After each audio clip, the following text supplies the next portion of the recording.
So welcome to the next in our series of online messages brought to you by the folks in the Raleigh Congregational Church. This is Reverend Tom Bentley, the pastor. We hope this message helps you in your life journey, and sometimes I bet it's a struggle. If you'd like to know more about the work and ministry of the Raleigh Congregational Church, there will be more about this at the end of the video. So, peace and best wishes.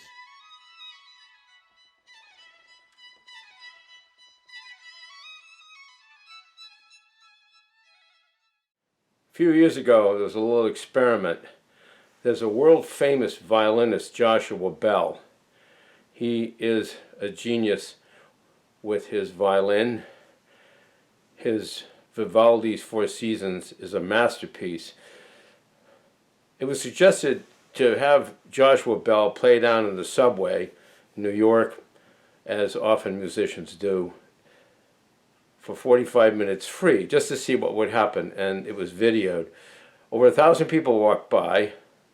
Only 7 stopped to listen. One was a 3-year-old, and only one person recognized him and spoke to him. If ever there is a metaphor for our human existence, it's this moment in the subway with all the power and beauty that Joshua Bell was sharing. We just walk by. We don't see it. We don't see it. If you're a person of the Spirit, you're a seeker. You're looking to see clearly, and to know where you can live your life in its fullest expression. That is the work of the Spirit. There are many paths to take. I've taken many paths. Through Eastern religions, through teachings from gurus, through all sorts of meandering ways. And when I was in my 20s, I discovered to my dismay that actually I had the strongest relationship with Jesus. And in that relationship, I understood that if there was going to be any community, any tribe, any place to be a holy person, it had to be with him. Of course, I found the conservative evangelical church at that point intellectually fraudulent, and I wondered what would come to pass. Here I am. I've done a lot worth, this isn't about me, but I've done a lot in the community activism, trying to change the world and make it a better place. That's another expression, I believe, of spiritual grounding. Yet as the years have unfolded, it has come to me with some surprise, humility, and even frustration that the church, what we call the church, is the first and the last answer. Welcome to the God zones. Welcome to the God zone, although there are different God zones, aren't there? Welcome to the God zone, folks.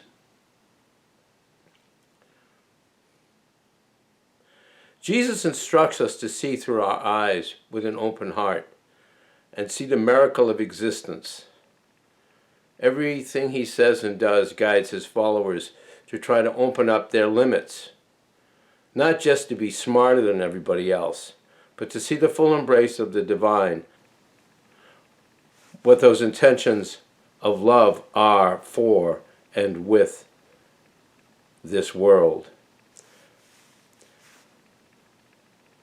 The Apostle Paul, in his letter to the Ephesians, speaks of seeing in the way I'm talking about. He says, God is there to make you intelligent and discerning in knowing God personally, your eyes focused and clear, so that you can see exactly what it is God is calling you to do.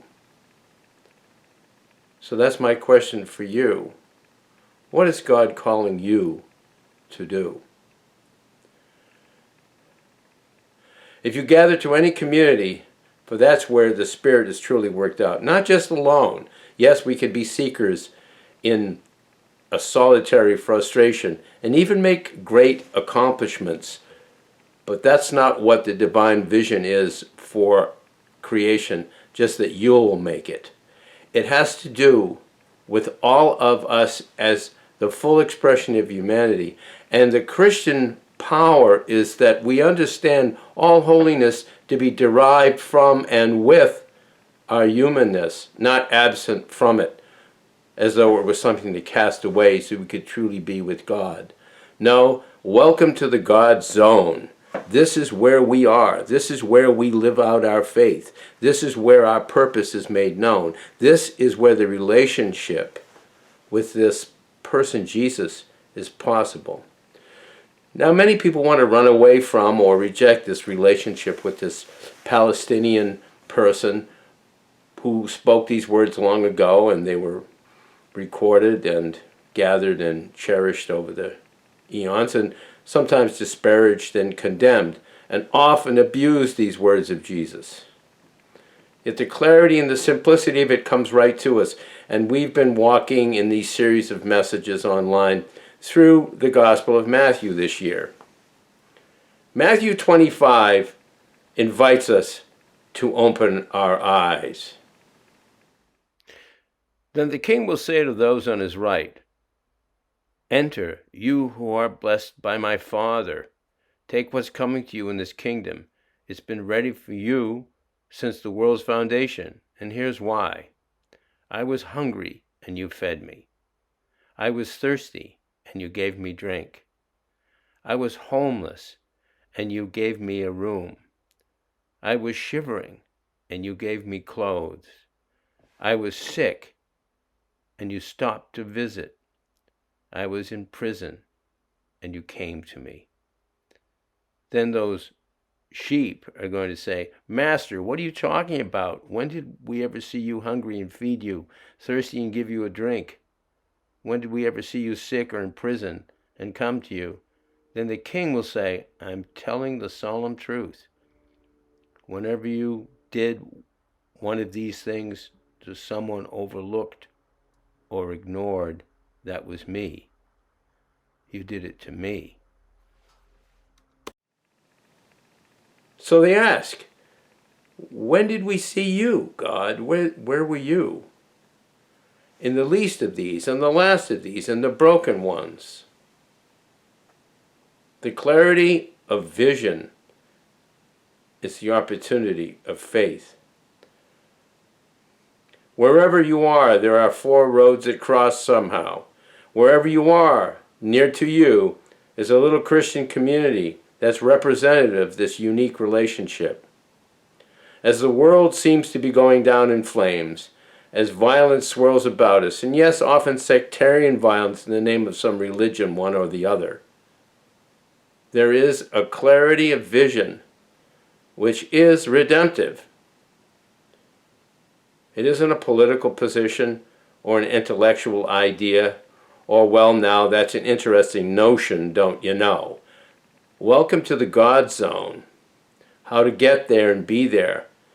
The power of the gospel is that you can be in relationship to Jesus Christ, not just through your head or your isolated heart, but through the power of compassion that comes when you see those about you who are broken and suffering, because the mystery of Christ is the mystery of the cross, that the most divine power possible is found in the deepest despair and the hardest place for struggle, in suffering, human suffering. It isn't just a happy, pretty picture.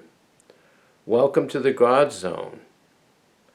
Compassion is the primary place where we engage the divine. Compassion, to suffer with, it means, in its root words in Greek, to suffer with and to be with, therefore, and thereby. It isn't all ugly either. For like those 1,000 people wandering by, not even hearing the music of beauty around us, can we stop like the 3-year-old and be? Just be with the beauty of life. For in this sweet and sour mix of suffering and ecstasy, in this amazing connective of grace and yes, despair is a coming together in the fullness of time and space. What is God calling you to be and to do in your journey? How have you set your mind and your heart to that direction of call? And maybe you haven't. Maybe you don't seek. We can all be so busy, like the thousands walking by the beauty around us and not seeing it. Like the tens of thousands not hearing the wonderful music of life or seeing the bright light and gift of creation. Like the millions who don't see in the suffering of their brothers and sisters the very calling of God and the place of the divine. The church is the first and the last answer. I wish I had another answer. I really do. Show me something else. I've looked at many philosophies, many spiritual instructions, listened to many teachers, and read books, tried to be a seeker, and in the end, the first and last answer is this gathered group of people. Yes, that's what the church means, who seek to be in relationship to this Jesus who opens our eyes to see the presence of love and the need for more of the same. And in that connection to love and the expression of it, we can, yes, take on the gift of grace. Christmas is a time when we ponder the deepest yearnings. We're entering into that time in the year. So I invite you, as the ultimate Christmas present, be present to God as God calls you.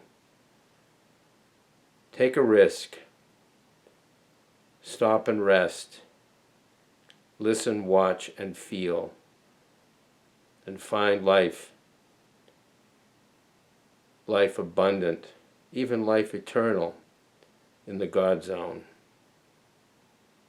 Thank you and goodbye.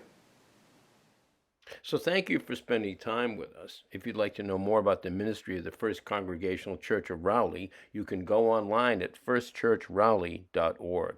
If you'd like to send a gift to help with the ministry, you can send that to 175 Main Street, P.O. Box 364, Rowley, Massachusetts 01969, or you can do that online.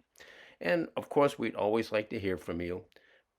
Feel free to call us at 978-948-3993. And so, best wishes, peace in your journey. Goodbye.